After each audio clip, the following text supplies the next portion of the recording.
Old Realms, many of you kept recommending it, so I finally gave it a shot.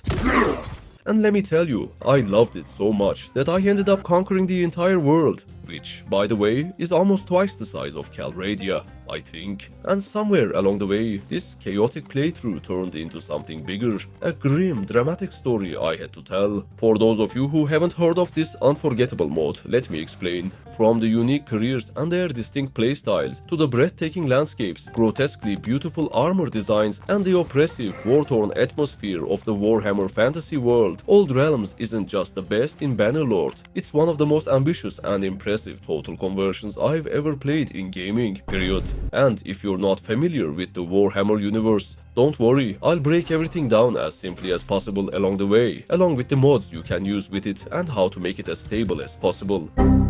This video is divided into 10 chapters, each beginning with a cinematic I created to give the playthrough more story and weight. Now, without further ado, let's begin the conquest with our first cinematic.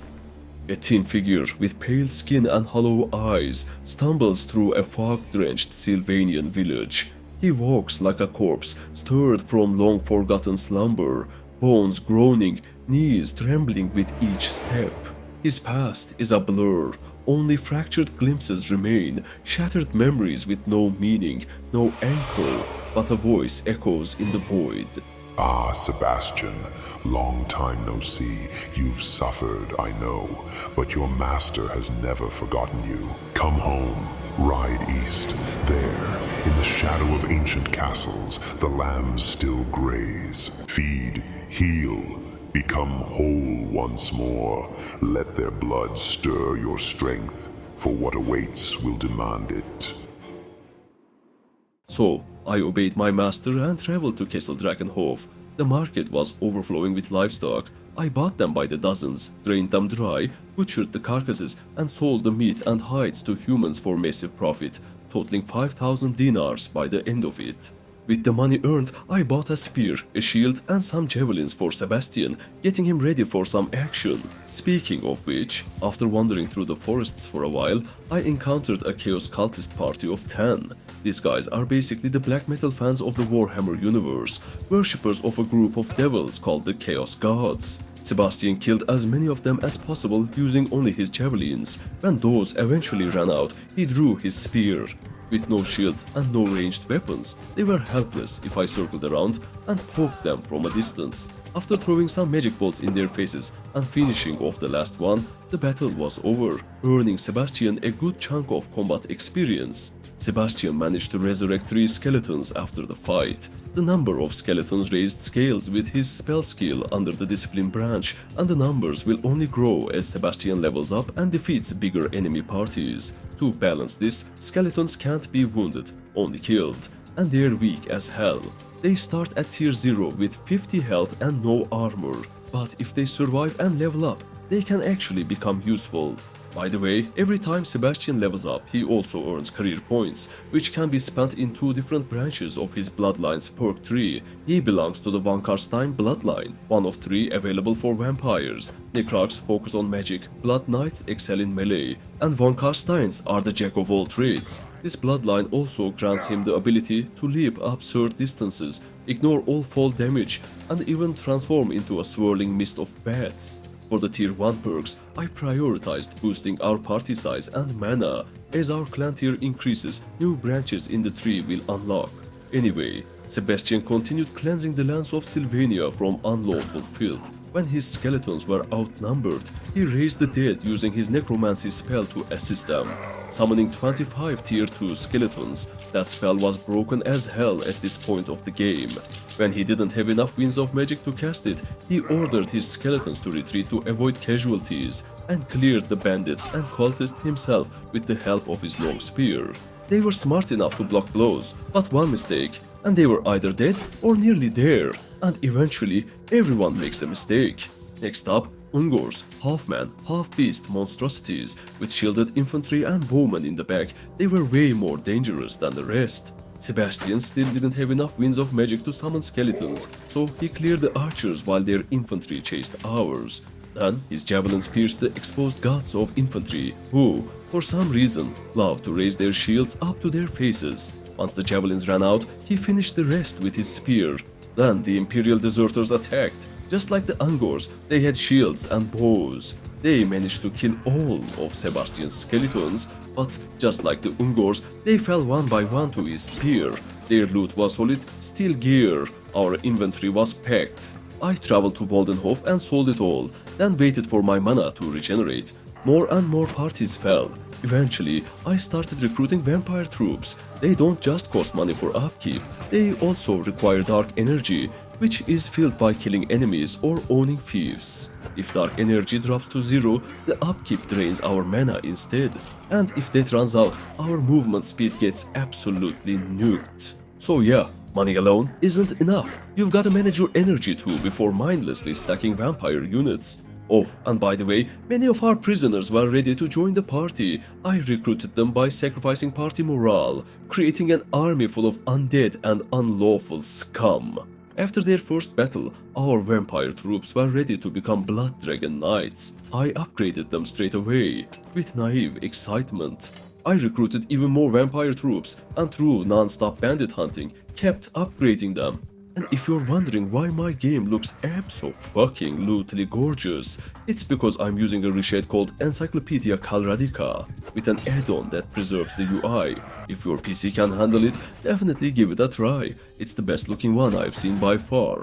I'm also using Xorberax Legacy for a shoulder camera view, and to slice clean through enemies without being forced to wield an axe. Anyway, while I was on my way to hunt more bandits, a mysterious figure approached me, offering a duel for 5,000 dinars.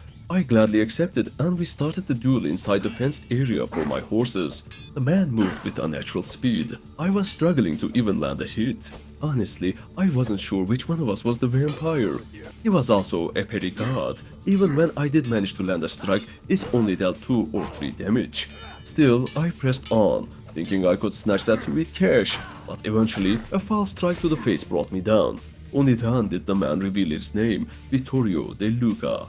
I won't forget it, a day will come when the humiliation is reversed. I recruited even more vampire troops. The upkeep was now 40 dark energy per day, but their strength was unmatched, at least against tier 1 bandits. Then I charged into battle with a necromancer count named Victros von Krieger. And during the fight, the absolute genius threw out his spell so recklessly that he annihilated a ton of allied troops, including mine. 5 of my undead were gone. I'll never forget this bastard's name either. More parties fell, more vampire troops joined. Sebastian now had solid skill in both polearm and riding. With 60 soldiers in his party, he was becoming truly formidable. Took you long enough, Sebastian. You've grown, yes. Seek out the portal of chaos. It festers, it reeks. Their spawn are vile, yes, but their blood is potent. Feed on them. Tear through their corruption. Let their essence sharpen you. Only then will you be ready for what lies ahead. So I started riding south toward Everland, clearing many parties along the way, raising more undead and giving them combat experience, though I couldn't upgrade my vampire troops without bankrupting my dark energy. I tried to defile a shrine of Sigmar, but I guess the local vampires had already sucked it dry. There was nothing left to corrupt. Near Everheim, the Chaos Portal stood tall. On my way there, I encountered a Chaos party of 76. I figured we had enough strength to take them on. After summoning the dead, I charged my troops into battle against the Chaos Raiders. Their armor was terrifyingly shaped, their skin inked with satanic tattoos, and their sheer size was intimidating. Thankfully, most of their soldiers were low tier and didn't pose much of a threat, though they still managed to send half of my army back to the grave. We managed to capture some of their tier 7 units. Yup, this mod has 7 tiers, and even more beyond that. Hoping to someday recruit them, I took them as prisoners. As for the loot, we scored some solid armor and javelin upgrades, and most importantly, a war razor, an insanely long, swingable polearm, probably the best weapon for mounted combat. We also got a few massive shields. But hey, fashion comes before coverage. I tested my new weapons against their stragglers. Both performed impressively. Oh, and Sebastian reached level 11 and maxed out his career perks for this clan tier. I sold the loot from the Chaos Raiders for a whopping 36,000 gold. I wanted to fight another Chaos party, but the upkeep cost of my vampire troops was draining my mana pool. And without mana, no undead were rising from the dirt to fight for us, so I attacked some deserters to refill my dark energy. Unfortunately, what we gained from them was nothing compared to the cost of our upkeep, so I decided to take on the Chaos Raiders without using any spells. We were outnumbered, but this time Sebastian had the War Razor. We charged. The War Razor slashed through enemies with brutal efficiency. Our infantry, though, got deleted almost instantly. Only Sebastian and our mounted vampire units remained. Luckily, their mostly short weapons and clunky armor made it hard for them to land a hit. That gave us the edge we needed. We took them down, and their leader ran off like a scared little kitten. The problem was, we'd lost nearly all our infantry, and the freshly risen undead were all low tier. Still, we scored a major upgrade to our armor, maximizing fashion points with that barbaric brutality aesthetic. Anyway, we caught their fleeing leader. He tried to escape on a flaming black horse, but eventually got taken down by our Blood Dragon Knights. Then a notification popped up. The scribes of the Grimoire Necronium were no more. That's the vampire faction focusing purely on magic. And yes, they look even uglier than regular vamps. Don't worry though, we'll meet them again. Clans in this mod don't just vanish like they do in vanilla. After that, I bought some horses to increase my party speed and charged another chaos group. We were outnumbered again, and Sebastian still had no mana to summon the dead. I positioned my troops atop a hill at the map's edge, anything to delay contact and squeeze out some tactical advantage. Sebastian rode out to duel their leader, but surprise, he chickened out like the rest. These chaos guys are all bark, no bite. Sebastian nailed his flaming horse with javelins and returned to assist our infantry, who were, once again, getting obliterated without a fight. He fought on, using every tool at his disposal. With each swing, the Chaos formation shrank. The only real threat was the Chaos Warriors of Tzeentch, the long polearm guys. But with our remaining vampires, we wiped out yet another Chaos party, their bodies scattered around the Great Skull. Our numbers had dwindled to about 30. I rode back home. In Drakenhof's dark and spooky tavern, I recruited my first companion, a white king named Ferdinand. Like Sebastian, he had no memory of his past, just broken fragments. He bonded with Sebastian and joined us for a humble price of 15,000 gold coins. Sebastian took Ferdinand's gothic chest piece in exchange for his crappy leather shirt. Ferdinand was solid in combat, but his skill set was basically just smash skulls. I gave him a spear, javelins and a horse, and we rode for Waldenhof. Inside its tavern, Sebastian met Wulfilda, a vampire countess who was sick of politics and craved adventure. I recruited her for 20,000 gold and stole her armor. It had better stats than Ferdinand's and looked amazing. Sebastian now had the terrifying look he truly deserved, plus a vampiric saddle for his horse with a bronze human face on the front. Proper cursed vibes. Then, randomly, an elected count from the Empire of Men asked Sebastian to join his forces. That left Sebastian a bit confused. Why would an imperial noble invite a vampire? He shook it off and entered a graveyard in an imperial town to defile it and raise some troops. 30 tier 0 skeletons rose from the earth. Then another town, another 30 skeletons. So, you've risen from the mire, Sebastian. I'm impressed. Come, step into my court. Walk these hallowed halls of undeath. It's time we spoke, face to face. Inside, tables were piled high with fresh meat and bones scattered across the throne room. Manfred von Karstein stood tall, cloaked in his dark gothic armor, his fiendish gaze fixed upon Sebastian. He was the master who haunted him, Lord of the Vampire Counts and architect of his dark rebirth.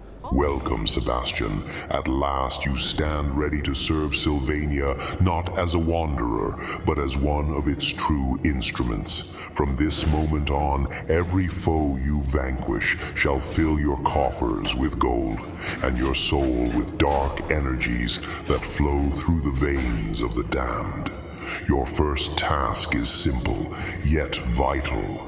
Strike at the heart of the living, burn their villages, feed upon the peasants who cower in the light, bleed their lands dry.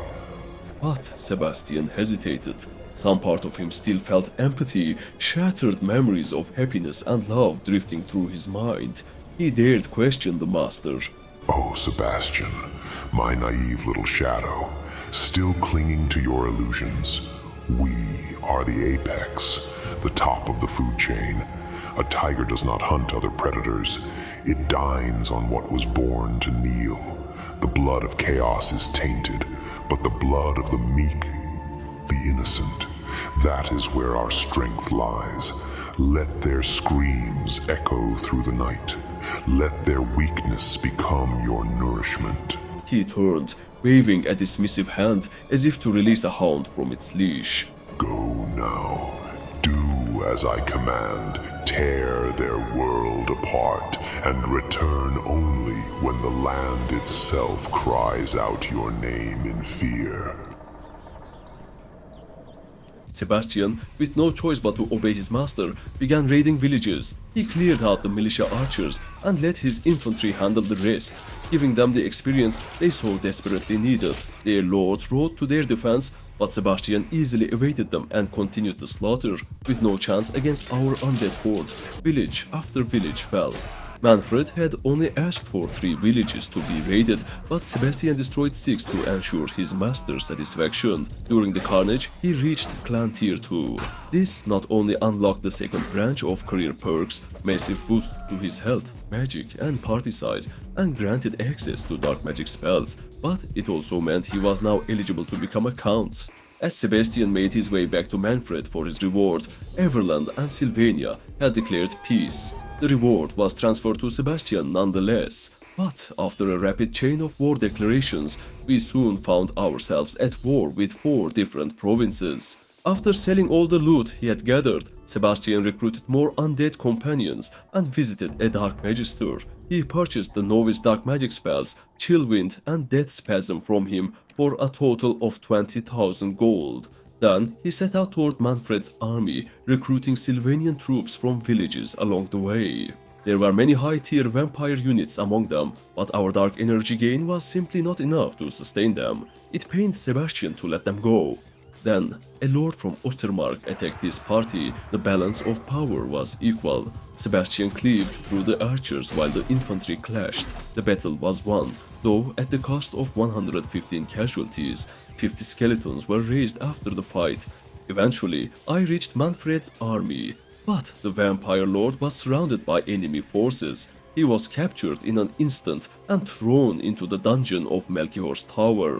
After evading the enemy patrols, I tried to enter the tower, but naturally, enemy garrison blocked our access. However, since we only had a mercenary contract with Sylvania, we could simply end the contract to avoid hostilities and enter the tower. Now that we were no longer enemies of Talabecland, we could safely walk inside. The tower looked magnificent in the most grotesque and gothic way imaginable. The fact that Imperials held this fief was an insult to all undead. Anyway, after stroking the prison guard's ego and bribing him with some gold coins, I gained access to the dungeon. I visited every cell, meeting several vampire counts and necromancers, but Manfred was nowhere to be found.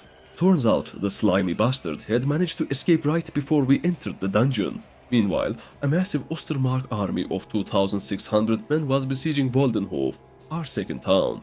Manfred was resting inside Drakenhof.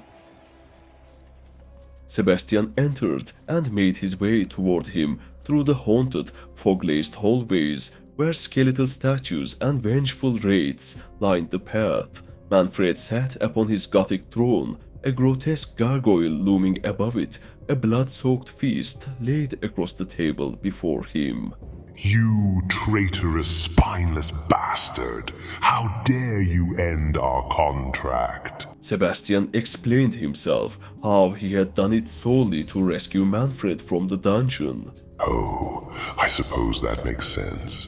You've proven once again that you're more than just a thrall. You can think for the good of our kingdom without my constant guidance, more than I can say for the rest of my useless counts. You deserve a reward. Swear to me, Sebastian.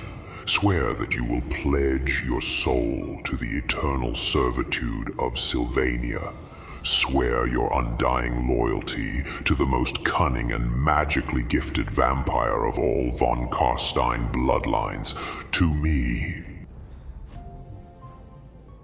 Then Manfred rewarded Sebastian with 400 undead troops. He could choose any units he wanted, as long as he had the party size and dark energy to sustain them. Sebastian took all of them and donated the excess to Drakenhof's garrison, outsmarting the half-witted Boldy for free influence. He kept the vampire and wraith troops in his party, fully aware he didn't have enough dark energy to maintain them, but their sheer strength could make up for having zero mana.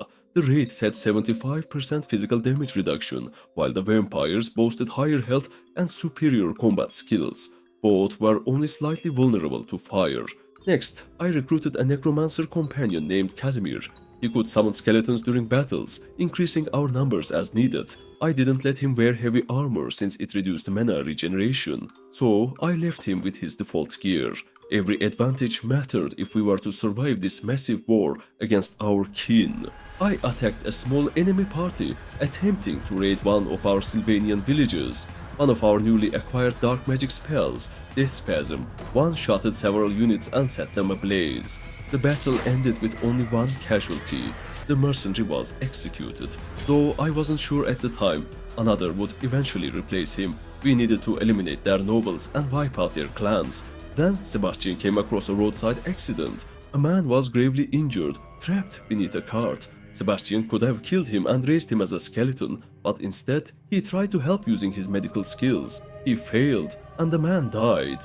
But still, Sebastian chose not to raise him. He buried him instead. Even in his twisted undead form, Sebastian hadn't lost his compassion or humanity. Later, he caught another enemy mercenary, another easy victory, another execution.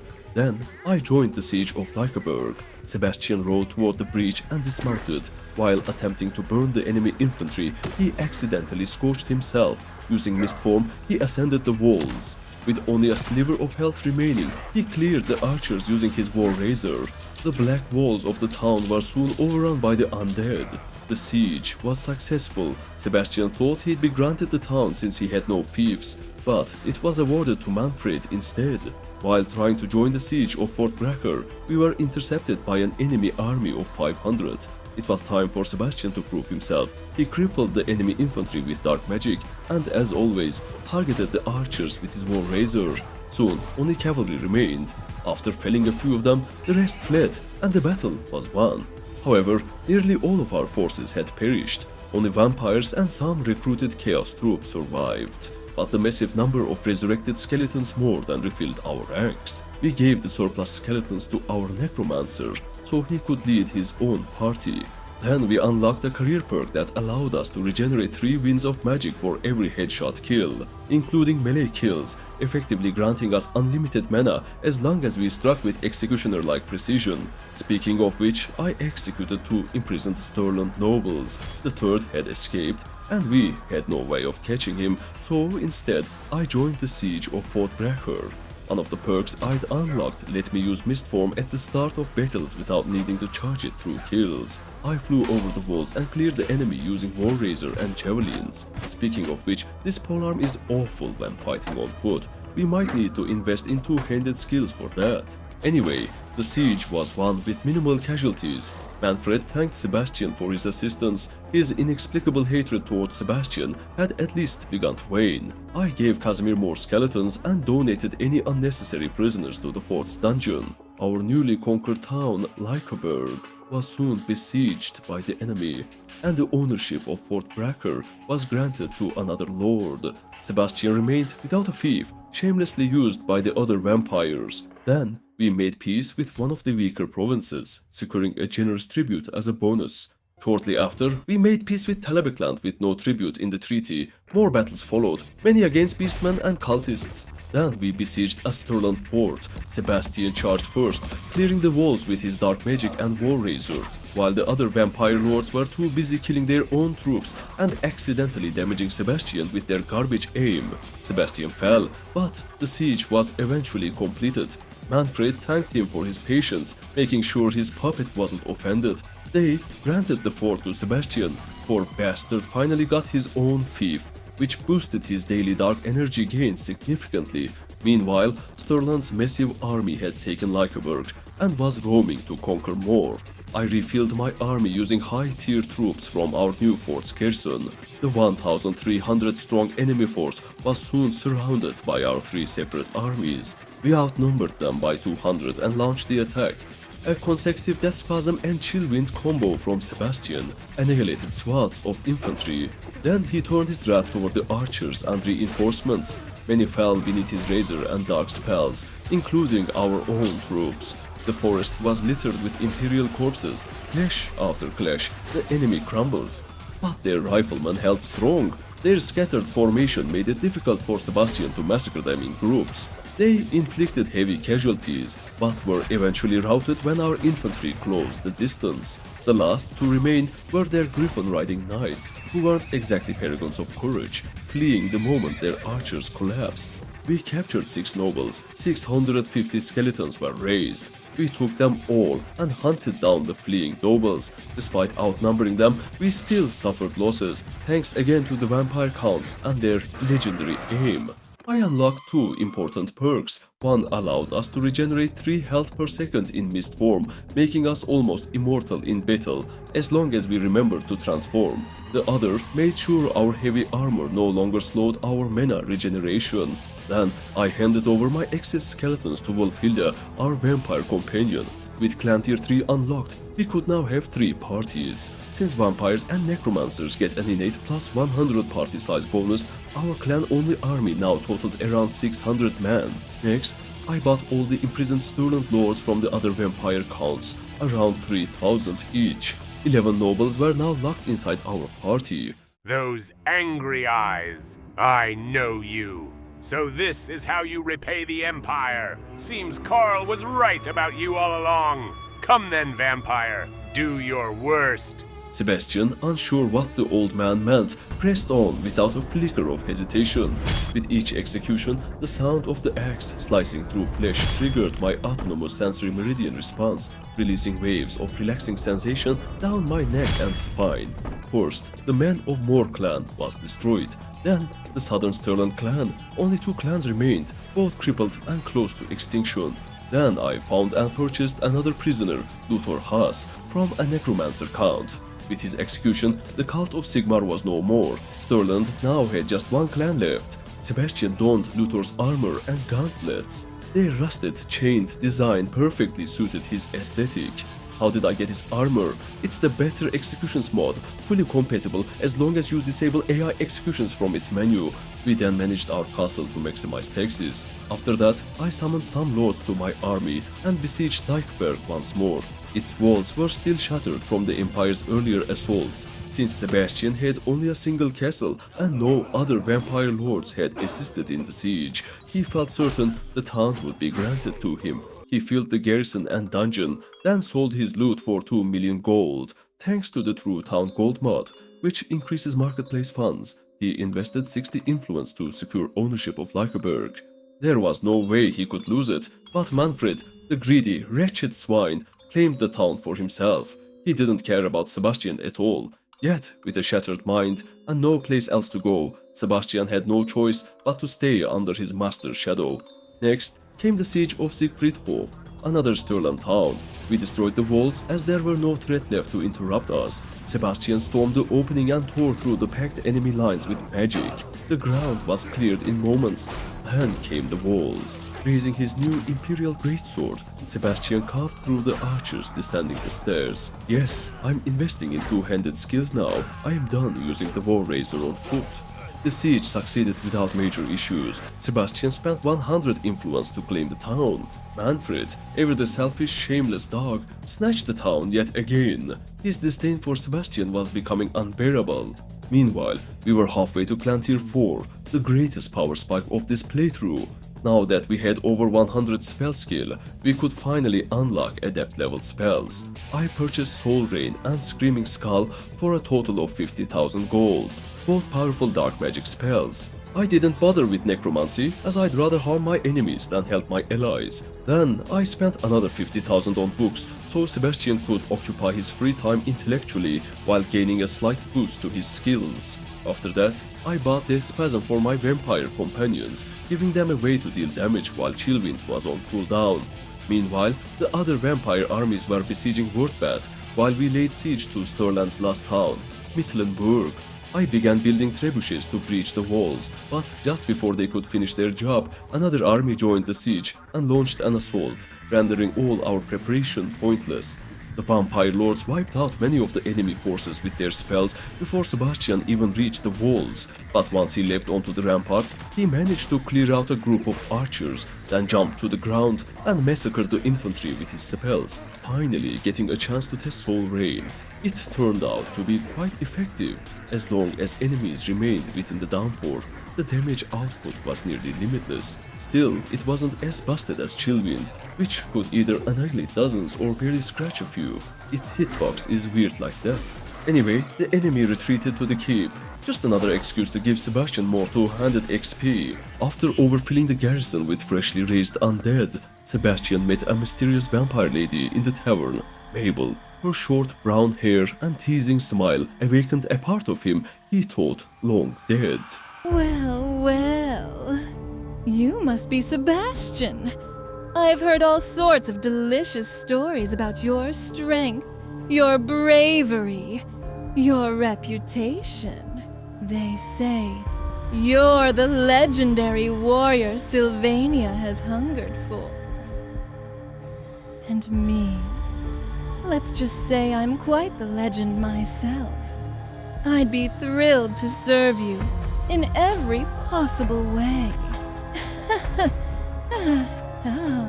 Flattered and intrigued, Sebastian hired her without hesitation. Meanwhile, Midlandburg was also not granted to him, but just as Sebastian was about to unleash his fury on the counts, they gifted him a castle. So, being the obedient, attention-seeking puppy he is, he set off to conquer the remaining Stirland fiefs. While besieging Verdun, Talabecland declared war once again. In response, our dear counts demanded we make peace with Stirland. Before the vote could even begin, we launched our assault. Using every spell in his arsenal, Sebastian cleared the walls in no time. Peace was signed, and Talabecland became the next target. At this point, we had 3 focus points in two-handed, and every perk in the second career branch was unlocked. While laying siege to their town, 2 Talabecland armies stood nearby, helpless. Sebastian decimated half their formation with dark magic, and with each swing of his Imperial Greatsword, he restored his mana and continued the annihilation. He was becoming an unstoppable force of nature, or perhaps a force of supernature. After the siege, we unlocked the final perk in athletics. Our already absurd health pool, boosted by vampire perks, became even more ridiculous, now at a total of 200 and still climbing. One Talabecland army was besieging a Stirland castle. Since we were now at peace with Stirland, we could destroy the Talabecland force without worry, rescuing our former enemy in the process.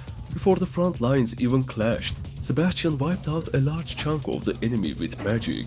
Then, slicing through enemy units, he restored his mana and repeated the process. When his health dropped, he simply turned into a swarm of bats and regenerated.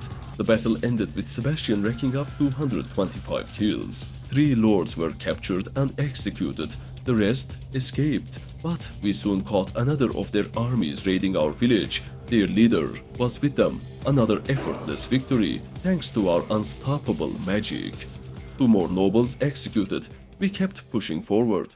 That night, Mabel slipped into Sebastian's tent. They had their fun. That wicked woman really knew where to invest her love points. You don't need their hands on you. You have mine. The following day, we besieged another castle. After painting its elegant black walls crimson, a second castle met the same fate. Then came an enemy army of 1,108 juicy execution targets. they had positioned themselves in front of a gothic black tower. Spell after spell, Sebastian obliterated them. Since Talabecland is also an Empire faction, their troops weren't really unique compared to Sterling's, just some griffins and guns. So I'll keep their section brief to give more room to really unique factions. We finally reached Clan Tier 4, unlocking access to the third branch of career perks. The first perk we took increased our party size by 100. We could now field a fourth party led by our companion, Arnulf the Vampyr. I always assign vampires and necromancers to lead parties since they raise skeletons after every battle, just like other vampire nobles. With that done, it was time to execute all our prisoners. No clans were wiped out, but all of them teetered on the edge of extinction. Then Everland declared war. 3 wars, 3 fronts. We had to finish Talabecland fast. We captured another castle, and Sebastian equipped a Black Griffin. This beast had immense charge damage, capable of annihilating enemies just by trampling over them. One of our castles was under siege, so in exchange, we laid siege to a town. Another garrison was purged by the sinister magic haunting the eastern provinces, their corpses now decorating the walls. Our spell skill had begun increasing rapidly with the recent wars. I had to choose between 2 perks, either 20% less damage with 30% reduced mana consumption, or the reverse. While more damage always sounds tempting, I went with the first option based on basic math. Unfortunately, that decision stopped Chillwind from one-shotting low-tier troops, so it turned out to be a poor choice. Then I unlocked a genuinely useful career perk. It gave our tier 4 and higher skeletons a small chance to be wounded instead of dying outright. Since most of our skeletons get obliterated after each battle, leaving us stuck with low tiers, this was a game-changing upgrade. Anyway, the town was granted to Sebastian, his first town after all that servitude. He entered the stables and named his new Griffin Cloud. Such a cute little shit he was. Thanks to the horses mod, our mount's stats would increase the more we rode it after naming, potentially making its charge damage ridiculously overpowered. I then returned to our besieged castle. We had chosen to continue the conquest rather than defend it, since Manfred's army was close enough to stop the attackers. But the prick faked us out and abandoned the fief. It now belonged to our land. We intercepted one of their armies. Strangely, the balance of power was marked as equal, even though we had more than double their numbers. The battle took place outside a haunted village.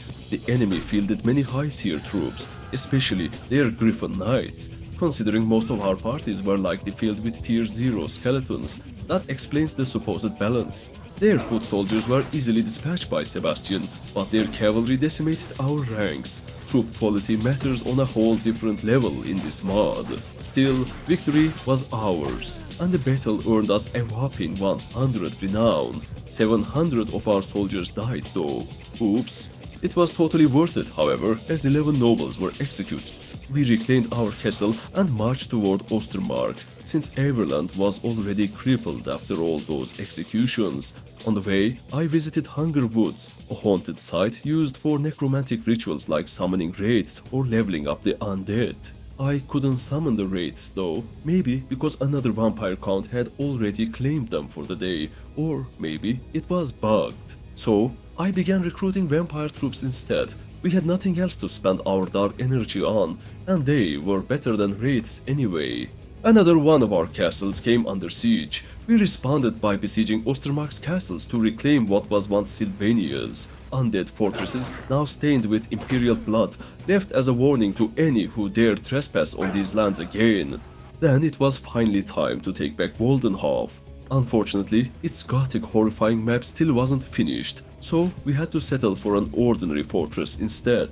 But I'm sure the modders will eventually bless us with something mighty to feast our eyes on in future updates. At least the keep already looks fantastic and grotesque. 3 lords were imprisoned. By the way, I had reached level 31. Nearly everything useful was maxed out, but I couldn't unlock any more career perks. It seems level 30 is the cap, and the martial tree's final branch was out of reach. Personally, I found the Master of the Dead tree far more useful with more party boosting perks anyway. Still, keep this in mind for your own playthrough, and choose wisely. An enemy army of 1200 was waiting outside Waldenhof to reclaim it, so we intercepted them and delivered their eternal punishment. They attacked with everything they had, blasting our troops with artillery, but technology means nothing to the undead, unless you're launching garlic with slingshots, I guess. 12 lords were imprisoned, all executed except the 4 mercenaries. Waldenhof was granted to Sebastian. He was finally getting what he deserved. Now that Ostermark had been crippled like all the other neighboring factions, I disbanded every party outside of my own clan and began replacing skeleton troops with vampire units. Our dark energy reserves were more than enough to sustain many of them at this point. Then we made peace with Talabecland, receiving a generous tribute in return. Soon after, an Ostermark army of 1,300 besieged one of our castles. We let them initiate the assault and then struck like a shadow. They tried to hold the high ground, positioning atop a hill, but it wasn't enough to stop our undead cavalry. Their mounted units were quite the multicultural bunch, made up of Arabian mercenaries wielding short sabers on horseback. I wasn't entirely sure if they were a good investment, but I guess it helps them avoid getting cancelled. After executing all the mercenaries, the Al-Mukhtar's Desert Dogs clan was wiped out, followed by Ostermark's Sivantod and Schweissbrau clans. Only the ruler's clan remained. Right after that, we made peace with Ostermark. I then traveled toward Everland, caught one of their armies, and executed more nobles. Peace followed soon after. Meanwhile, Chaos forces under the leadership of a giant rotting Thor had formed a kingdom of their own and seized their first fief, Helmgard. Then, after what felt like an eternity of silence, Manfred's voice slithered back into Sebastian's mind once again. We know you're curious, boy. Dying to see what festers beyond the veil. You crave a true challenge, don't you? Then step through the Chaos Portal. Show these pitiful wannabe monsters what true terror looks like. With every step into that hellish land, the sky grew redder, the air thicker, tainted with the stench of corruption. We marched deeper into the heart of chaos, where the ground itself twisted beneath our feet, and the winds howled with voices not our own. The enemy stood still at first, afraid. Their champions, who once charged with blind fury, now clung to their formations, waiting for death. Sebastian obliged. Arcane devastation rained upon them, his spells tearing through their lines like a reaper's blade through wheat. The first wave collapsed the moment our cavalry struck. The second didn't fight. They fled, shrieking into the void. But there was no escape. Their putrid corpses piled high, tainting their unholy homeland with the stench of failure and fear. Chaos had finally met something darker than itself. We could now choose a reward for Sebastian. I went with Dragon Tooth, thinking it would be a cool weapon. Honestly, it wasn't even better than our current generic sword. I equipped it anyway. Maybe the magic damage bonus would come in handy. We dropped off our prisoners and replaced them with Chaos Warriors to fill our capacity. As for the loot, there were no upgrades, but at least the items were incredibly valuable. The portal was closed, at least for now. Sebastian and Mabel celebrated their victory until dawn. You fight so hard. Maybe you just need someone to make you stop. Then it was time to declare war on the heart of the Empire, Reichland itself. On Emperor Karl Franz, we summoned every lord within our reach and marched upon his lands. The first castle fell without resistance. Then we met the Emperor's army, 600 strong. Outnumbered and outclassed, his troops crumbled under our spectral skulls and rainstorms of death. 4 nobles, along with the Emperor himself, were taken prisoner. Karl looked deep into Sebastian's eyes. How? How are you still alive? I didn't know what they would do to you, brother. I swear on my honor, I only did what I believed was best for the Empire. With every breath I took, I thought of you. And each time, regret and despair filled my heart. Please, brother, I beg your mercy, not just for me, but for the sake of all mankind. Conflicted, Sebastian spared him. Perhaps the Emperor held pieces of the past, fragments that might explain who he once was. But there was no time to dwell. Another Imperial host, 1,300 strong, crossed Sebastian's path. Luckily, a nearby vampire army joined the fray, tipping the scales in our favor. Our combined force doubled theirs.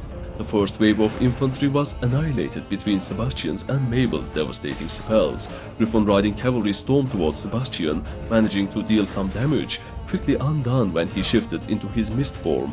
Spell after spell, strike after strike, their army fell, only to rise again, now bound to Sebastian's will. Every lord was captured, and among them stood a familiar figure, Empress Maria Louise. Through her golden hair and ocean blue eyes, Sebastian lost himself once again. As he stared into her soft, trembling lips, the shattered fragments of his memory began to knit together, from the first moment he met her, to their first night together, to the day they wed. He remembered everything. Sebastian, is that truly you? By Sigmar's mercy, this can't be real. What happened to you, my love? What have they done? After years of emptiness, the two lost souls were finally reunited. They shared their stories, how Maria Louise had been forced to marry the Emperor, and the horrors Sebastian had committed since his return. But the past was behind them. They were both still alive, and that meant there was still hope, still a chance for a good ending. They made a plan, a way to break Manfred's curse once and for all. First, he released every Imperial prisoner he had taken. Then, he waited for the summoned vampire counts to join his army. Afterward, he disbanded the army and broke his oath, abandoning Sylvania while keeping all his holdings, triggering a war declaration from the counts. Disorganized and caught off guard, all the summoned counts were now trapped in Sebastian's grasp. Their combined parties totaled 700 undead. Their hordes of skeletons were a breeze for Sebastian to cut through. Their low health compared to our usual Imperial rivals made each one of our spells hit like a goddamn nuke. Enemy vampires also tried to retaliate against our troops, but couldn't match Sebastian's speed. Soon, their entire army was drained dry. The escaping counts were hunted down and captured, only to be executed by a silver great axe. Since we were no longer part of a kingdom, we couldn't form an army anymore. Sebastian stood alone without support from his party leaders. After absorbing all the raised skeletons into our party, massively exceeding the size limit, we intercepted a Sylvania army of 1,200 besieging one of Karl's towns. We were outnumbered, but Sebastian's spells more than balanced the scales before the lines even clashed. Enemy necromancers buffed their troops with glowing red particles and blue fire, but they all fell before Sebastian could even let them act. Their counts were slain, reinforcements arrived. Sebastian continued the slaughter, but our own infantry, just as fragile as the enemies, was quickly wiped out. Even so, Sebastian kept clearing wave after wave before our reinforcements could join. Soon, only cavalry remained on both sides. Their wraiths glowed blue under the dark sky, while our Chaos Knights burned red with fire. Victory was ours. 7 counts were imprisoned, all were executed, but no clan was destroyed. A fair number of vampires still remained in the east, including Manfred. He had to answer for his crimes, for stealing Sebastian's life, for manipulating and using him without a shred of shame. But before that, a new banner was forged, a crimson dragon, meant to humiliate the von Karstein legacy and show the world who the superior vampire truly was. Ferdinand, Sebastian's first companion, was appointed governor. We marched through the imperial halls toward him, silent and obedient as always, Sebastian's most trusted and only friend. Then his finger bones prepared a declaration, the birth of a new vampire kingdom, Wanderers of the Abyss. All our undead wanderers assembled to plan the war, to forge the future of the undead. Both vampire forces held equal strength. Mere seconds after the declaration, Everland and Sturland declared war. 2 steps later, Talabeklan followed, then Ostermark.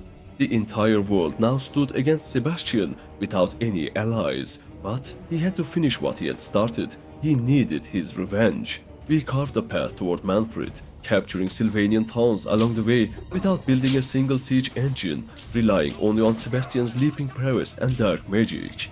We enacted royal guard and noble retinues policies to boost our party size by 100, followed by policies for additional influence gain. All our captains now marched beneath grotesque, horrifying undead banners. Now that we had over 125 stewardship, we discarded our own weapons and armor to grant large amounts of experience to our soldiers. Money no longer mattered. We intercepted a Stirland army besieging one of our castles. It was filled with undead mercenaries. Their army was destroyed. Only 2 nobles were captured. With their execution, only 1 lord would remain in Stirland. But Sebastian wasn't the same monster he once was. He released them. They thanked him. Then we finally found the devil himself. Manfred, with an army of 2,300, was besieging one of our towns. An open battle with such a number disadvantage would have been suicide, so we entered the fortress, sacrificing 150 troops to make it happen. I positioned Sebastian atop the walls in a separate formation, and he leapt forward to meet the enemy. He was far too powerful to hide behind stone. The first enemy formation was already wiped out by our vampire companions. The next was also annihilated with their help. Their spells wounded Sebastian as well, but the injuries were quickly healed after turning into mist form. The enemy vampire lords had also started tearing through our troops before reaching the walls. Sebastian cleared horde after horde, moving between the tower formation and the battering ram. Reinforcements arrived. Sebastian slew many with the swings of Dragontooth and devastating dark magic, but he began to get surrounded.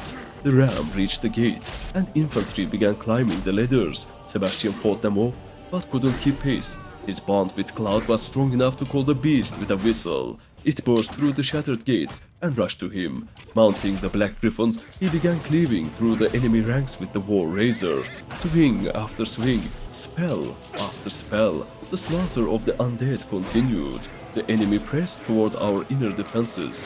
More reinforcements arrived, and Sebastian wiped them out before they even reached the walls. Then he rushed into the passage between the gates and annihilated everything in his path. More enemies came, only to share the same fate. Eventually, they began to flee. Sebastian had instilled fear even in dead hearts. Manfred was among those who escaped the battlefield, but he was still captured and imprisoned. Then Sebastian began to question the devil. After all this, after everything I've done for you, I gave you everything I've ever wanted. I loved you like you're my own son, and yet you betrayed me. You stole my life. Your life. I took your pitiful, meaningless human existence and turned you into an indestructible beast, a god walking among the mortals. You think that woman loved you? Then why was she so quick to marry the traitor who sold you off to us, your own brother? What are you talking about? Oh, Sebastian, so you still haven't figured it out, huh? You are not Sebastian von Morvain. You are Sebastian of House Holsvik-Schließstein, first of his name and true heir to the Emperor's throne. How? What? You were this legendary prince everyone admired, unbeaten in battle, unmatched in leadership. You weren't just a threat to Karl's rule, you were a threat to his love. So he offered you to us, lured you to one of our castles under the pretense of rescuing Maria Louise, but all that awaited you was undeath. We caught you off guard, erased your mind with endless torment, and rebuilt you to become the one true vampire emperor. Enough with your filthy lies, you manipulative, disgusting scum! So that's it? You still cling to some fantasy of a future with her? Do you truly believe she'll accept you after all the suffering you've unleashed? Guilty or innocent? Young or old? Man or woman? You have slaughtered countless, Sebastian. Your sins are an abyss of horror. That wasn't my doing. How could a creature like you possibly understand true love? Oh, but it was, Sebastian. It was all your doing, all of it. There is no life for you beyond the one I gave you. No matter what you do, you can never wash away the stain I left on you, just as you can't wash away my unholy seed from your frail, tiny... Suddenly, he remembered. the torment, the humiliation, the things they did to his body. A wave of pure wrath surged through him, tangled with despair at the irreversible scars carved into his soul. He raised his silver great axe high and brought it down in a storm of vengeance. Every vampire fell. The nightmare was over. On the 18th day of spring, 2504, Sylvania was no more. Their fiefs were transferred to the halflings. Their leader, his Stoutheart, was an old friend of Sebastian, a harmless, cheerful soul. He needs those taxes more than I do. Sebastian murmured to himself and marched off to reunite with the woman he loved. But she was nowhere to be found. Instead, a lone messenger arrived at the camp carrying a letter. Sebastian instantly recognized the handwriting. It was hers. In the name of the great empire of men, I, Maria Louise von Walfen, extend my eternal gratitude to Sebastian for vanquishing the evil forces of Sylvania and bringing justice to the monster Manfred. But as his former wife, I must declare our reunion is impossible. I am the Empress, wife to my beloved husband Karl Franz, and you, Sebastian Holzwig Schliestein, are a vampire, a creature of the night, and still an enemy of mankind. It pains me to say this, but one day you shall answer for your unforgivable crimes. Sebastian stood frozen. He couldn't believe what he was reading. It must be the work of my spineless brother. That cowardly worm will pay. I'll take back what's mine. My throne, my wife, everything he stole from me. Mabel tried to soothe him, to calm the fire raging within. You've carried so much. Let me drain every drop of it. But his fury had no end. He had killed 7,380 men at this point. Our glorious vampire companion, Mabel, had slain 950, and in the coming bloodshed, those numbers would rise significantly. Sebastian enacted every policy that granted him greater strength and began his assault on the Empire's provinces. First target, a 1,000-strong army from Talabecland. With unrelenting fury, he cleaved through their formations. All of their lords were executed. A few managed to escape but were swiftly captured after foolishly disorganizing themselves in an attack on a beastman party. After obliterating their last town, Talabecland was officially destroyed on the second day of summer 2504. Next, I promoted one of my vampire companions, Gretchen, to nobility, sacrificing 500 influence and 20,000 gold. Even though her clan started with only tier 2 and 3 members, the strategy was still viable. Companions in this mode begin with much higher skills compared to vanilla, albeit at a greater cost. As long as we had the necessary resources, we could fill our kingdom with promoted companions. We needed far more parties if we were going to defeat the Empire and secure our territory. For now, our target was the same provinces we had crippled earlier while serving Manfred. Ostermark was next. First, Bischofan fell. Another companion promoted. More and more cities followed. No battering rams, no trebuchets. Sebastian simply cleared the walls with magic before his infantry even began their ascent, painting every settlement crimson under his brutal wrath. More companions were promoted. Then, their army of 500 was caught besieging a castle belonging to our dear halfling allies. The enemy was wiped out in an instant, and all of their lords were executed. This marked the end of Ostermark. Their remaining 2 castles were transferred to our kingdom.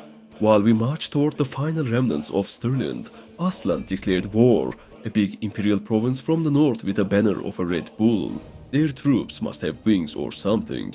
We took the castles of already weakened Stirland and then intercepted 2 of their armies, once again besieging our halfling friends. The last remaining Talabecland noble had joined Stirland after his kingdom's destruction, but their combined forces were crushed just like the rest.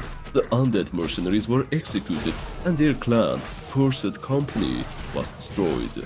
After executing their lords as well, only a single man remained in Stirland. Curious, we then assaulted a beastman herdstone to see what lay within. After riding through a foggy lake, we discovered their camp, guarded by a massive shield wall and a rain of thrown weapons. Their front lines were easily shredded by our magic. but behind them stood minotaurs, giant bulls walking on two legs and wielding massive axes. Their health pool was immense, but not enough to withstand Sebastian's Warraiser for long. In time, the entire camp was littered with the corpses of beastmen. For our reward, I chose the High Elven Greatsword, just to wield something new. I also took some gore for render, terrifying tier 6 devil-like units and 3 minotaurs as prisoners. If we could recruit them, their strength would be invaluable. As for the High Elven Greatsword, it wasn't necessarily stronger than Dragontooth, but its reach was much greater, and it looked significantly cooler. So I equipped it. Then it was time to finish off Sturland. With the fall of their final stronghold, Sturland was wiped from the map on the 9th day of autumn. Now it was time to answer Ostland, who had taken Beckafon from us. We recaptured the town and pushed our conquest deeper into their lands. Sebastian's kill count had now risen to 10,164, Mabel's 1,410. Then we caught their army of 1,200. Since Ostland was also an imperial province, their troops, aside from some 200 infantry, didn't bring anything new to the battlefield. 8 lords were executed, not many nobles remained in their kingdom. We continued capturing their territory, 2 more nobles were caught and executed, then another. More towns fell. Sebastian rode Cloud like the Ghost Rider, breathed in the brightest flames after igniting himself with that spasm. Then we caught one of their armies besieging one of our castles. After their execution, only 1 lord remained in Ostland, but before capturing him, I wanted to destroy the repugnance of Brass Keep. When every noble of a faction dies, all of their fiefs are transferred to a random neighboring kingdom. So, by eliminating the repugnance, we could increase our chances of acquiring all their holdings. However, that keep was cursed. It was defended by over 2,000 chaos troops, making it the hardest siege we had faced so far. The sky glowed with endless yellow, the air reeked of sickness. It was difficult to breathe, even for the dead. Sebastian first cleared the weaker side of the walls. Then, transforming into a horde of bats, he flew to the opposite flank, where chaos troops packed every inch of space. No room to maneuver, no room to breathe. Spell after spell, Sebastian annihilated the rear defenses, but the real challenge was at the front, manned by tier 7 chaos warriors clad in the heaviest armor and massive shields. Sebastian leapt onto a rooftop and kept casting, his soul rain tearing holes into their ranks, holes that were quickly filled by more troops. Their numbers felt endless. Running low on magic, he began throwing javelins to regenerate his winds of magic. That's when the Norscan Whalers arrived, topless berserkers, lightly armored but with range superiority, unleashing a storm of javelins upon him. Now out of ranged options, it was time for melee. Without shields, the Whalers couldn't withstand Sebastian's destructive swings. With each cleaved skull, mana returned. Swing, swing, spell, swing, swing, spell, again and again. Every time they surrounded us and drained our health, Sebastian escaped death by turning into mist. Finally, their lowest tier units, cultists, started to spawn. Our troops still couldn't breach the walls, held back by the dense chaos formation. So we returned to the rear and performed a little backstabbing with the massive reach of the Warraiser. Then came the cultist horde, rushing forward only to be slaughtered en masse by Sebastian's hands.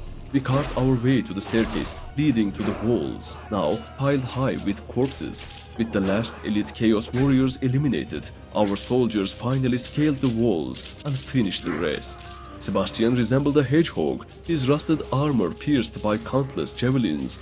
The cursed keep was now ours, claimed by the wanderers of the abyss. I doubt anyone in sight was left to pay taxes, but at least one more enemy had been vanquished. The battle earned us a staggering 1,000 renown. I don't think I've ever seen a number that high. Sebastian had personally slain 2,000 of the 2,200 enemies. All the high-tier chaos warriors were taken prisoner. Sebastian then donned their best pauldron, a massive slab of rusty iron that offered incredible resistance. On the 8th day of winter, the repugnance of Brass Keep were no more. All prisoners executed. Their cursed armor added further strength to Sebastian's growing power. Now it was time to deal with Ostland. Their last noble was already rotting in Brass Keep's dungeon. With his execution, Ostland was finished, but for some messed up reason, all their lands were still transferred to the repugnance, even though they were already destroyed. So we disbanded our army and went on a hunt to eliminate every last one of their nauseating remnants. Around the campfire, our skeletons had a debate. One group talked about battle, the other about statecraft. We joined the latter and gained 1000 XP in stewardship, leadership, and charm.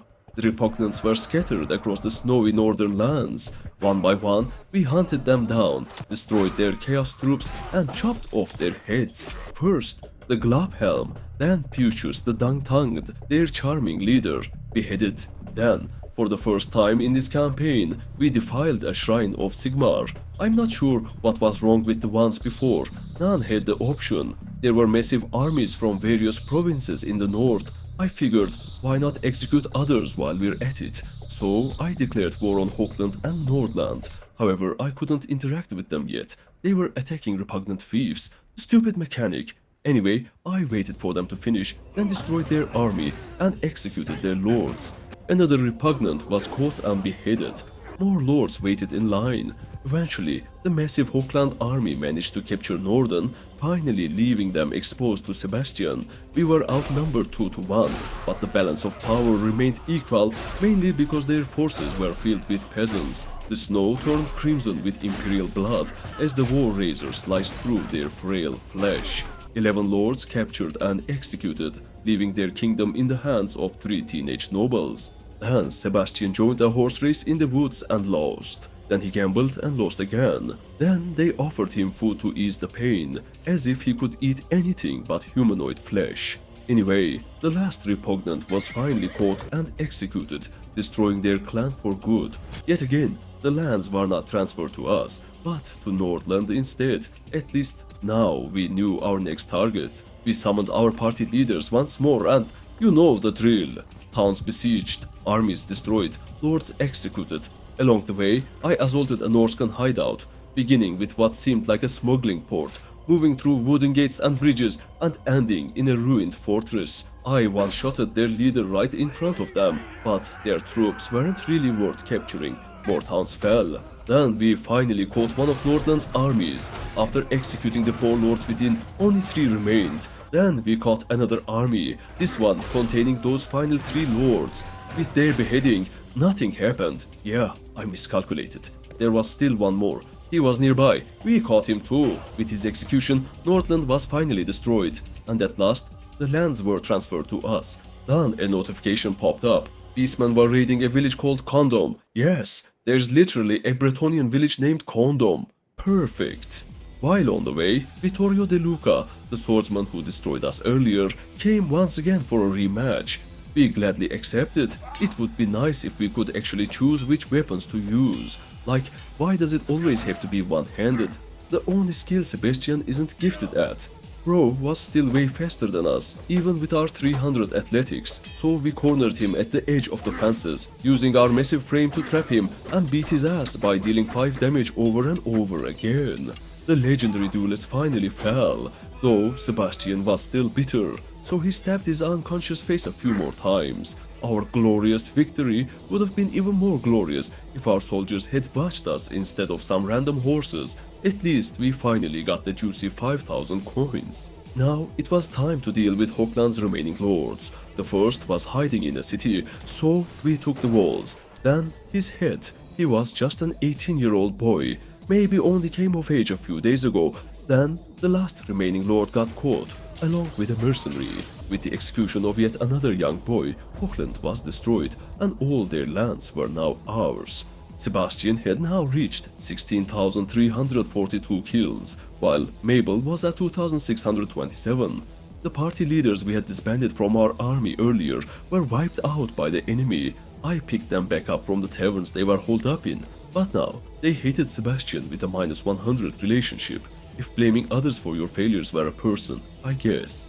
Then we found a cabin in the woods. There were multiple ways to get inside. We chose to smash the door down and only found some grain. Maybe something different happens if we tried a stealthier approach. Anyway, it was time to destroy our good old enemy, Everland. We hunted their lords down, sometimes alone, sometimes in armies, all executed. Tired of the chase, I decided to take their last town instead, Averheim. It was defended by 1,000 troops. As always, Sebastian flew up to the walls in bad form and annihilated the enemy, massacred the masses with spells and refill mana by decapitating enemies, same drill. But this time, before Sebastian could clear the enemy, they cleared his troops first. He was alone and there were still many left. They tried to surround him, but Sebastian kited around the walls. Eventually, they all fell. Only Sebastian and Cloud were left standing atop the walls. Yeah, I don't know how that fucker got up here either. The battle still wasn't over. One more enemy remained. Clever bastard had hidden not between the gates, but outside of them. Sebastian had killed 900 men this time. Rumors spread faster than wildfire. The vampire who walks alone was claiming the entire east. From the stone ramparts of Bretonnia to the towering elven tree cities, mothers whispered his name to frighten their children, and soldiers prayed he would spare them. We refilled our army with raised skeletons after the battle, and continued the conquest. Everland actually still had one more castle. Our vessels were besieging it when we ran into a Wissenland army instead. They had 4 times our numbers, 300 undead versus 1,200 Imperials. We positioned our troops on a steep hill and ordered them into a shield wall. This would prolong their role as a distraction while Sebastian wiped out the enemy. Before they could even start climbing, Sebastian had cleaved through half their infantry. Would have been easier if our vampire companions stopped murdering our own troops. Then Sebastian joined the infantry clash. With the War Razor's brutal strikes, our soldiers managed to survive for another round. Reinforcements arrived, another brutal clash. Then no one remained, except Sebastian and the cavalry. The hill was covered in corpses and riderless steeds. Finally, the last enemy fell. Our riders cheered. 11 lords executed. The Toppenheimer clan was destroyed before they could invent a nuke and wipe out all of Sylvania. Another Wissenland army was besieging one of our castles with 900 men. We only had 170 ready to fight. The rest were wounded, and I was too proud to call for help. While we waited for them to heal, our vessels captured the last Everland fief, and Everland was destroyed on the 11th day of summer, 2505. Then I assaulted the camp of the Wissenland army with help from my garrison. Once again, we hid our troops far from the enemy and cleared them ourselves. This screaming skull spell sucks, by the way. Half the time, it misses entirely. That spasm, on the other hand, is way more reliable and costs less than half. Anyway, more corpses ready to rise as our slaves, and 3 more lords imprisoned. 2 others were thrown into the dungeon of Flensburg, which belonged to our vassal, Barthelm. Even though I was his king, there was no way to take them from him, unless I expelled him, of course. But I didn't have enough influence for that. So, we had to settle for the 3 lords we had. If we could have gotten the 2 from the dungeon, Wissenland would have had only 1 noble left. But there was nothing I could do except wait for them to escape. In the meantime, we could deal with Middenland, who had just declared war on us. On the way, we stumbled upon a tree filled with hanged men. Sebastian buried their bodies, took their swords, and prayed for their souls. Though to which god, no one could say. Soon after, I spotted a Middenland army of 1,300. I still commanded only 200 men, but with the help of our vassals, we managed to equalize the balance of power.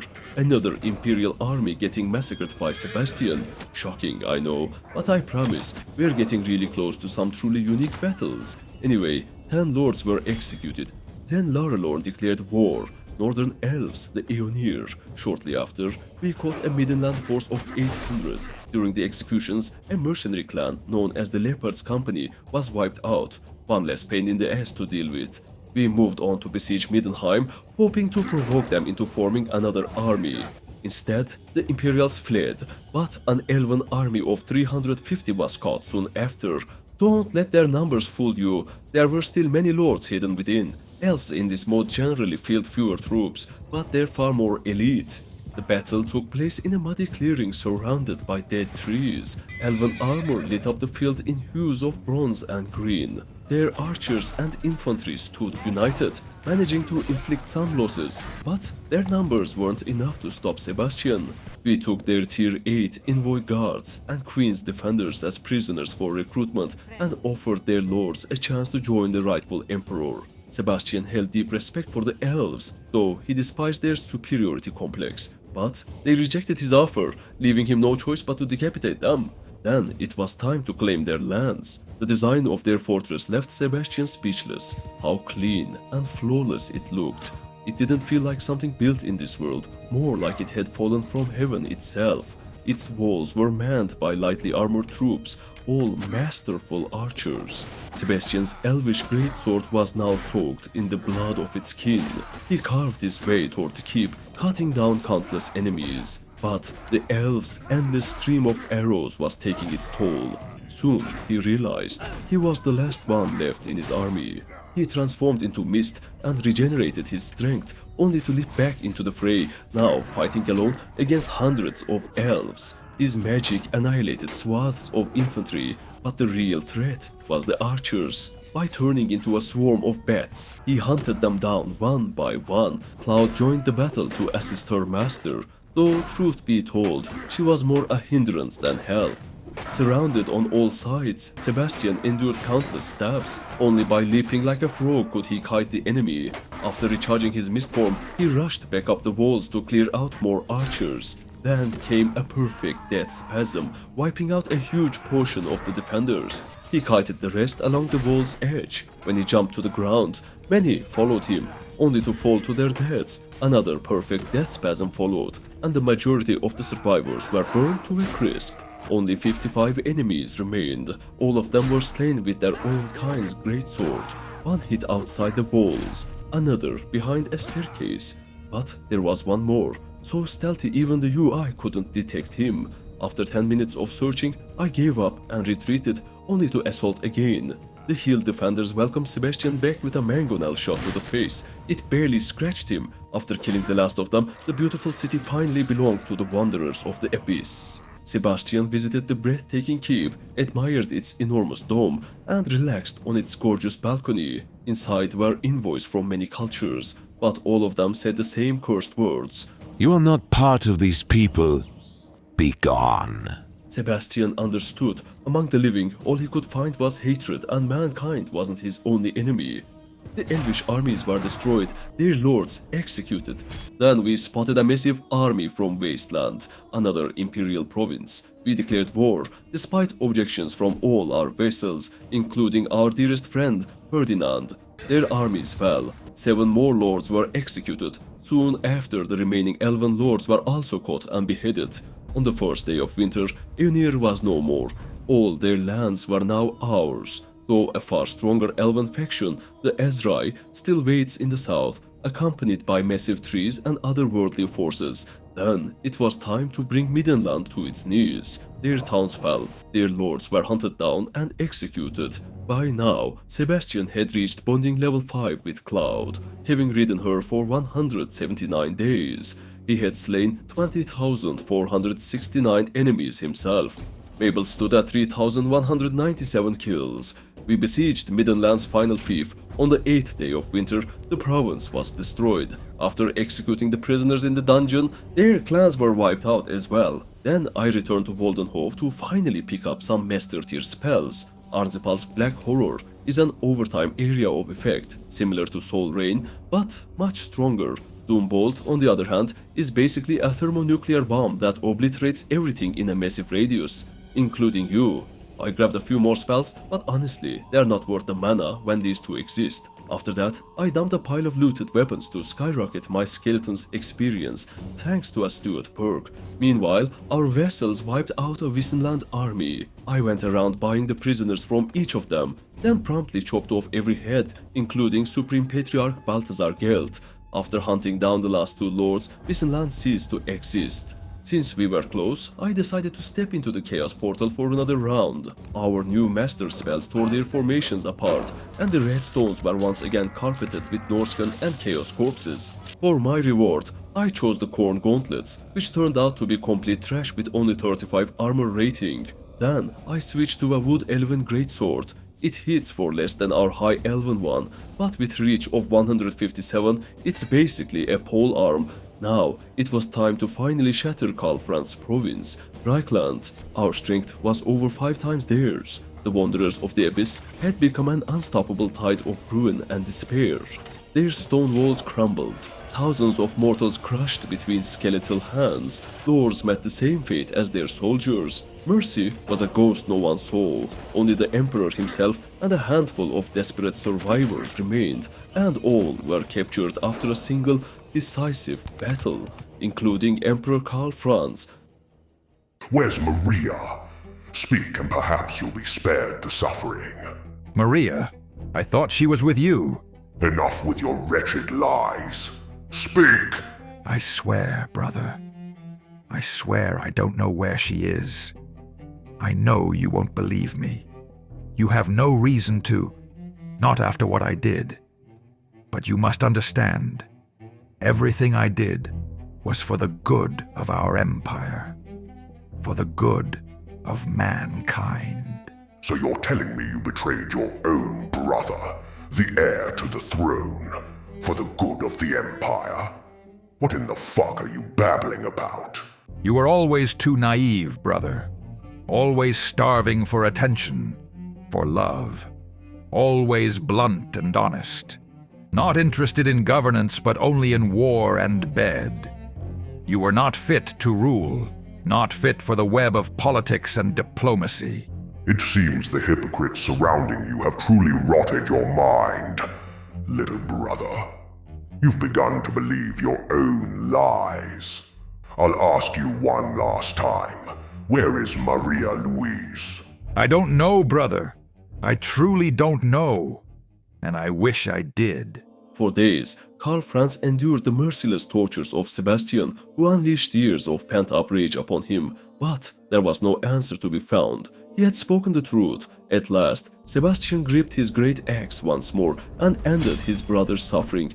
In that moment, Sebastian lost not only his love, but every reason he had to live. He prepared a sharpened stake, ready to drive it through his own heart. But before despair could consume him entirely, Mabel entered his tent once again, her presence like a whisper from the darkness. Her sweet touch softened the rage that had long ruled his heart. Haven't you sacrificed enough for her? And what has she ever given you in return but pain? Stop torturing yourself. You are the greatest vampire ever to walk these accursed lands. You don't deserve this. You deserve to be happy. Her allure was irresistible. Something ancient, something Sebastian could not fight. Her undead lips drew away his suffering like venom from a wound. All night he lost himself, only to awaken with a newfound clarity. When dawn broke, Mabel was no longer a mere companion. She was the empress of the wanderers of the abyss. And Sebastian had a reason to endure once more. He had a goal to unite these blood-soaked lands, a goal to build a safer, better future for his new family. Now that Reichland is destroyed and all their lands have been transferred to us, we have, well, half the map left to conquer. Our first target is our own kin, the Order of Blood Dragons, red-armored vampire warriors whose only weakness is their inability to use magic. But in our game, they had recruited necrarchs, vampires specializing in magic. After their own kingdom was destroyed, they had managed to seize a surprising amount of territory, especially considering they started the game with only a single fief, Blood Keep, a unique fortress packed with an absurd number of high-tier militias, most of them vampire units, and that would be our first stop. We stormed the keep without a single siege engine. Sebastian, wreathed in mist, drifted over the walls, only to be surrounded by hundreds of blood dragons, pale figures in crimson plate, wielding massive hammers that blazed like molten iron. They blocked his sword swings like they were nothing, but our magic cut through them like fire through parchment. When the lesser blood dragons arrived, the fight shifted. Their shields, solid walls of steel, made it harder to feed on them with melee strikes and regenerate mana. After pushing this strategy for a while, it became clear we were getting nowhere. Sebastian dissolved into bats, sweeping across the fortress until he landed by a mangonel. The vampires guarding it fell in seconds. He seized the ammunition, boulders slick with frost and ash, and hurled them into the enemy horde below. The regular shots were punishing, but the fiery ones were devastation incarnate, and headshots with them also flood Sebastian's veins with fresh mana. Every drop was spent on unleashing death spasm into the enemy ranks, then replenished by throwing more rocks. The cycle repeated, enemies rushing to defend the mangonel were cut down in seconds. Eventually, the rocks ran out, and enemy archers began pushing toward our position. They were perfect candidates for more mana regeneration. The thick defensive line on the wall finally began to thin. More and more foes came to challenge Sebastian. He struck them down one after another, but their numbers didn't stop. His health nearly depleted, Sebastian slipped back into mist form and retreated to the other side of the wall, continuing the slaughter from there. Next, he targeted the archers stationed deep inside the fortress, their screams swallowed by the chaos. We finally secured a ballista. If only we had a clear line of sight. I swear, the AI cheats in this game. Meanwhile, the battle on the walls raged on, our soldiers still unable to climb. Sebastian pressed forward, cutting through everything in his path. Tier 0 skeletons began spawning, a sure sign the fight was nearing its end. Wave after wave fell, arrows jutting from nearly every inch of Sebastian's armor. Tower by tower, we carved a path toward the Lord's Hall, the cursed garden now littered with corpses. After 30 grueling minutes, the remaining enemies were nowhere to be found, forcing us to retreat. By then, Sebastian had racked up 1,800 kills, and all that rock throwing had boosted our throwing skill by over 75 points. We returned for the final assault. One blood dragon trapped Sebastian between the two gates, a petty, cruel trick, but Mistform made it meaningless. The rest were slaughtered. Bloodkeep changed hands for the first time in centuries. 2,000 renown poured into our name. Sebastian now stood at 22,856 kills. Mabel trailed far behind at 3,505. Now it was time to deal with the remnants of the Order of Blood Dragons. Just like against the Empire of Man, I chose to hunt their armies rather than seize their lands one by one. In this mod, every race is repulsed by the idea of breeding, which leaves a severe shortage of clan members, making execution an overpowered tactic. First, we caught a Necrarch. He tore through many of our troops with his lethal spells, but eventually fell beneath the sharp edge of the War Razor. Soon after, we intercepted two massive vampire armies besieging an elven castle. They outnumbered us 2 to 1. We positioned our undead atop a hill, and Sebastian slaughtered their weak undead infantry with brutal efficiency. When the lines finally clashed, Sebastian turned his focus to their cavalry, far more difficult to deal with. Then, the second wave arrived, their scattered formation making it harder for Sebastian to rack up mass kills. But they fell all the same, along with more cavalry. The third wave came next, still dispersed across the wide battlefield. Shortly after, the fourth wave arrived, mostly cavalry this time. They attempted to surround Sebastian, but it was a slow, grinding duel for both sides. At first, the casualties seemed even, but as time went on, Sebastian found himself the last one standing on our side. The enemy forces gathered to deal with their final target. He unleashed spells to wipe out their infantry horde, then dismounted and healed using Mistform as he drifted through the skies. All the remaining enemies on the battlefield united, hundreds of cavalry chasing him down. A perfect opportunity for our master spell, Black Horror, then Soul Rain, then another devastating master spell, Doombolt. Its immense impact sent every rider crashing to the ground. Sebastian shifted into Mistform again, calling Cloud to his side. Some cavalry had managed to remount, but a blast of chill wind cut many of them down. Circling them and striking with the War Razor thinned their formation further. Horses butchered, vampires decapitated. The last survivors charged at Sebastian with suicidal bravery, and all of them fell beneath his glaive. Another 800 kills for Sebastian. 11 vampire counts executed, including their legendary leader, Valak Harkon. Only his clan remained, now down to 2 members. We hunted them both down and executed them. On the 17th day of summer 2506, the Order of Blood Dragons was no more. All their lands were handed over to the Wood Elves, the tree fuckers of the old world. They had many clans, but very few members in each. We declared war and captured one of their lords immediately. Then we laid siege to the halls of Enerath. No walls, just towering trees, and a small river circling the settlement. Their soldiers were wide open to our dark magic, though their archers inflicted a painful toll. Still, it was an easy siege. The hall itself was carved inside a colossal tree, tangled with roots and decorated with wooden statues, an absolutely gorgeous sight. Another town besieged soon after, a yellow variant of the same map. This time, their archers were even more vicious, nearly killing Sebastian, but Mabel's magic tore them apart, saving her husband. The Wanderers of Abyss claimed yet another city. If I ever lost you, I'd sink my teeth into this world until it bled dry. We kept capturing lords and hounds, but the pace was too slow. We needed them to form a large army. Finally, we intercepted a force of 600 besieging one of our towns. From a distance, a giant ancient Treeman loomed over the field. Sebastian hurled his strongest spell, Doom Bolt, obliterating everything in the blast radius except the Treeman and his dryads. He charged at the beast, but the War Razor barely scratched it. Chillwind was useless. Then, the monster swung its massive arms, unhorsing Sebastian instantly. Dryads swarmed him, locking him in place with a flurry of attacks. Somehow, he remounted and rejoined the fight. The Treeman still stood, brawling inside our infantry formation. Sebastian rained blow after blow with the War Razor until the colossal creature finally fell. The rest of the army offered little resistance, though the relentless Dryads nearly forced Sebastian to retreat by battering him back toward the battlefield's edge. Victory was ours, though we failed to capture the Treeman as it had died. 7 lords were taken prisoner and executed. More and more fortresses fell. Then another army was caught, 800 strong, with yet another ancient Treeman marching alongside them. Sebastian dropped a Doom Bolt directly onto its head. Everyone else died instantly, but the Treeman rose again. What can a tree do if I set it on fire? Sebastian thought. The answer came quickly. The beast didn't care.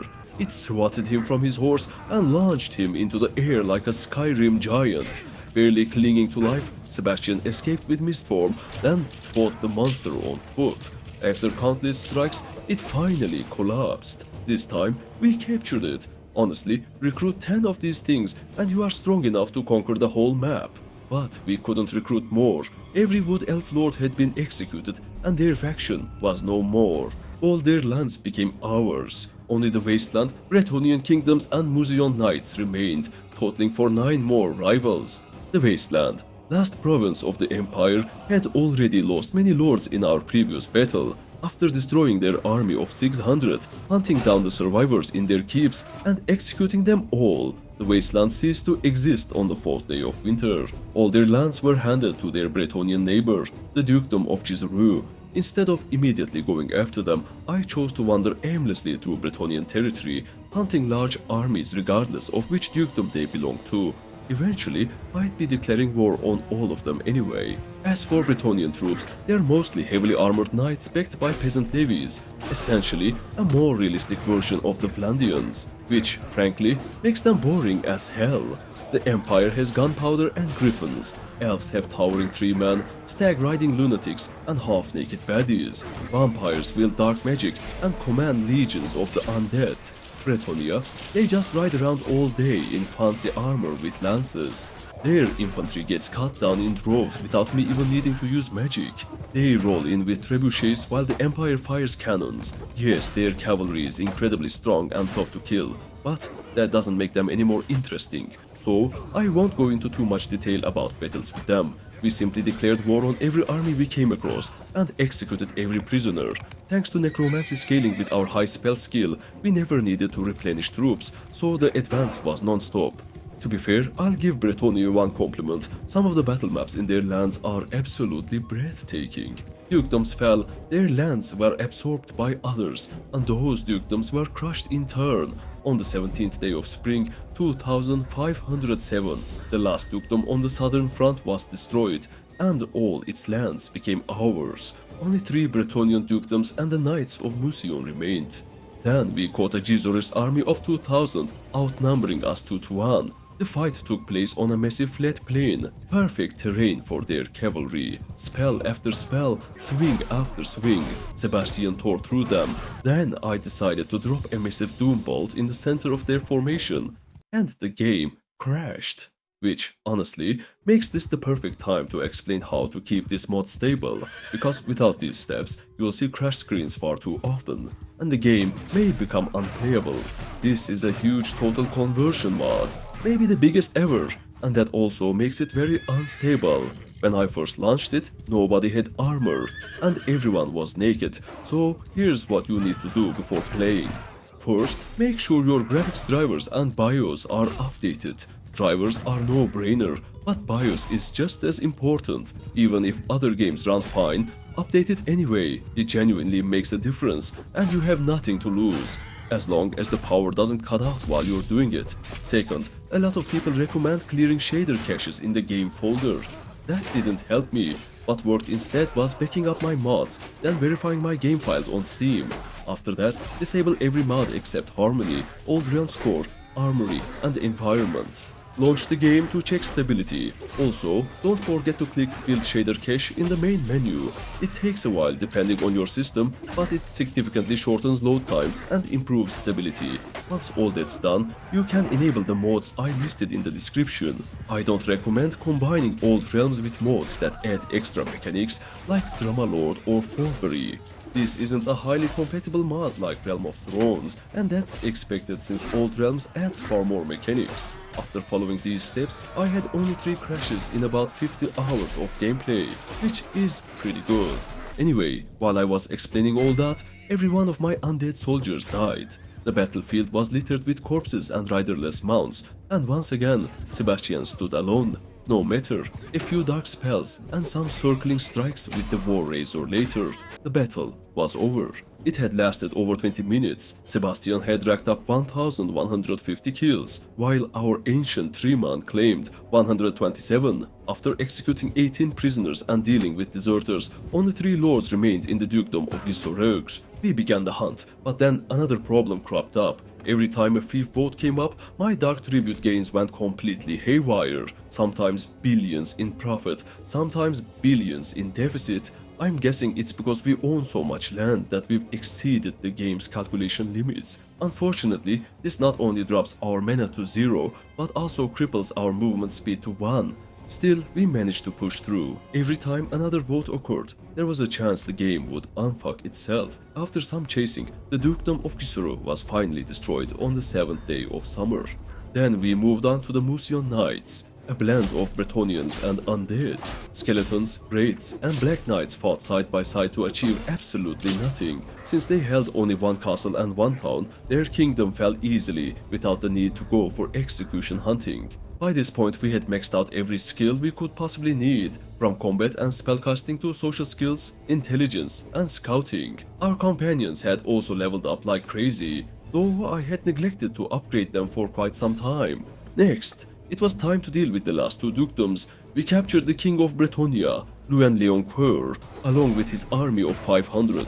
With his execution, Bretonnia, now leaderless and weakened, made one final attempt at resistance by assembling an army of 900. Their forces were crushed, their lords executed, and our vassals seized the last fief of the dukedom of Artois, erasing them from the map.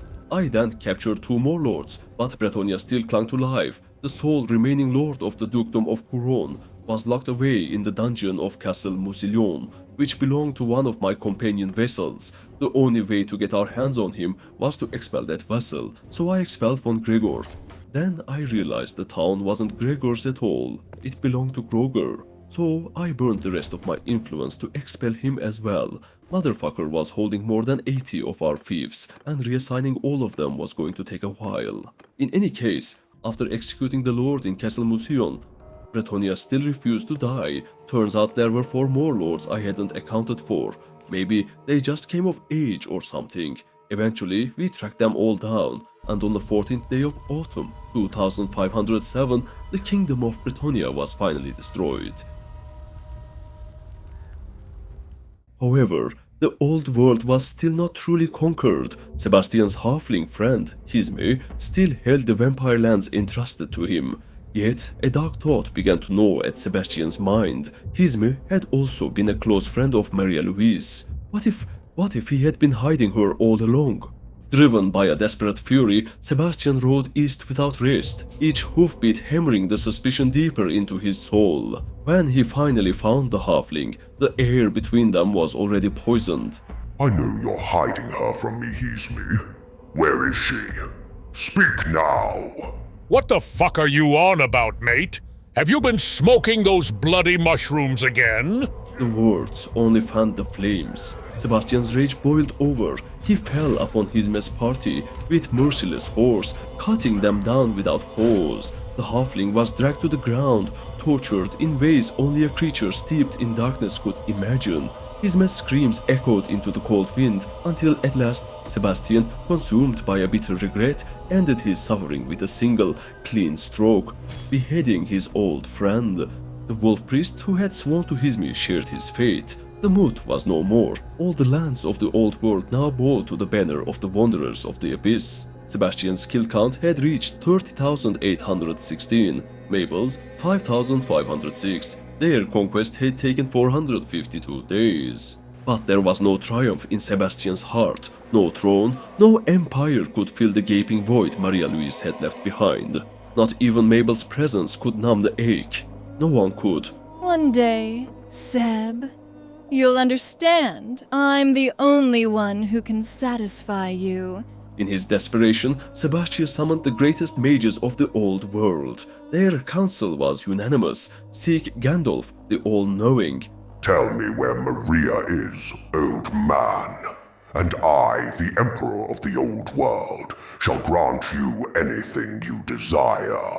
I desire nothing from a soul as blackened as yours, but I shall answer your question nonetheless. You have scoured the world for her, but she was always at your side. You will find your old wife inside the new. Don't play your stupid mind games with me. Just tell me where her body is. I have said all I can. Listen well, and you will find her. The old man turned and walked away, unmoved by Sebastian's shouted demands. Confused, Sebastian sought Mabel, but she was nowhere to be found. His search led him to a hidden passage in her chambers, a narrow stairwell spiraling into darkness. At its end lay a small shadow-choked dungeon, and there, in the gloom, a pale, blonde figure, Maria Louise. Her skin was ashen, her breath shallow, her life nearly drained away. The truth hit Sebastian like a blade through the heart. Mabel had been feeding on her, stealing her blood to weave her scent and likeness into her own, ensnaring Sebastian with the echo of Maria's essence. She had never loved him, only coveted his power, plotting to become empress of the old world. Sebastian left the chamber, his heart a bleeding wound, his rage vast enough to burn worlds. Outside the gates, Mabel stood waiting, her smile sweet, her eyes bright with false warmth. I know what you did. You monstrous whore. You honorless wretch. So, you finally figured it out, Sebastian. Took you long enough, but don't you dare lay blame at my feet. A naive fool with the strength to rule the world. Any woman with sense and the will to seize it would have done the same. Their weapons were drawn, his sword, her side. Magic flared around her, the air crackling with power as she struck, each swing aimed to kill. But Sebastian parried them all. Then, with one brutal overhead blow, his blade split her skull clean in two. Blood poured over her once beautiful face, her lifeless eyes staring into the void. Then Sebastian gazed into the ruins of his own soul. Rage had been his compass, hatred his sustenance, and in its wake he had carved a trail of unforgivable sins. None had endured torment like his, yet none had inflicted cruelty so freely. A pale, cold hand then rested upon his shoulder. Fate had granted him one final chance. Maria Louise, caught between life and death, her beauty shadowed by the curse of his blood kiss, stood beside him once more. Her eyes held both love and eternal damnation. Slowly, their fingers intertwined. They had both been broken, both had suffered, both cursed and darkened beyond repair. This was not the life they had dreamed of, yet, at last, they were together again, and an entire continent lay beneath their rule. And that's where our story comes to a close. I hope you enjoyed the ride as much as I did bringing it to life. This took over 3 terabytes of gameplay footage and around 2 months of work. So if you could smash that subscribe button and drop a like, it would mean the world. I've also launched channel memberships where you can become a companion, a lord, or even a boss fight in the next video, depending on your tier. Check it out if you've got some coin to spare. Anyways, share your thoughts in the comments, and I'll see you all in the next one.